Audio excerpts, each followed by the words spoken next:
So what's up guys? So adlaw natawhan nato karon no. So drita mag-celebrate og birthday nato diri sa atong gagmayng Kristohanong katilingban sa GKK Santo Niño Amakan.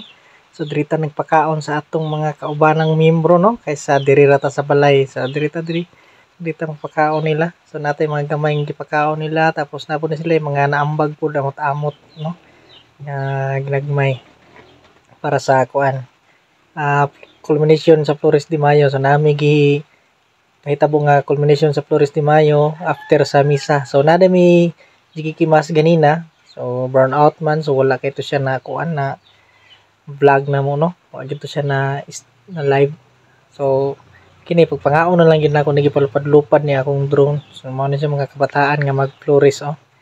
Mao ni sila nakaputi. Gamay ra mga bata diri sa amuang lugar. So mao na siya. So kaon-kaon sa ninga time. So shout out dyan nila oh. O mga butan nga mga bata. So mo ni ang sulod sa among simbahan. So karaan na ni nga simbahan no sa kumpanya pa ni sa una.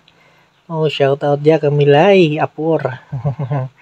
Para diri mga dalaga na ni diri dapit ang nangaon oh. Para oh di ba? Ngaon sila. Ana na. So adto din ta sa kuan dayon gawas no. Wala sila kung anak ko gawas na ta mong gawas tara kayo kita na tag gwapo kita na mong gwapo ano na guwagoy sa gwapo subida dayon ta kay tanaw na to ang kalibutan dre dapit no yang ibabaw sa atong simbahan so mo na siya ang rubber tree dako kay nga rubber tree nailuyahan dira sa luyo. So mo to siya ang basketball court sa una sa North Davao Mining Corporation. So diri mga balay gyud diri sa una pero karon wala na. Green and green na siya. So nara mo simbahan. Diri na. So mo na siya ang GKK Santo Niño Amakan. So gwapo po siya yung mga landscape no. Mataymingan lagi nga ting bulak gyud ani mga bulak ipatanom gwapo kay tan-awon. Speeda na siya tara. Okay, sulod.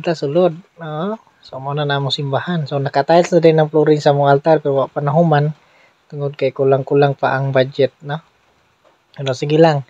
Ampo lang ta sa Ginoo nga nay sponsor nga mo abot pud kay kana siya mga sponsor gyud pud na no. Nawa kana ding itapat sa kuha dili na kuha na dili nakabit kuha na siya. Asawa na ko na ko. Kasweet na lang gyud gihangita. Okay, so mo na ang dagway lagway niya sa simbahan.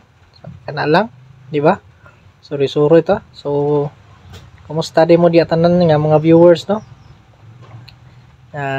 Kadto lang sa siguro. O didri lang tama. Daghang salamat sa pagtan-aw. Bye-bye.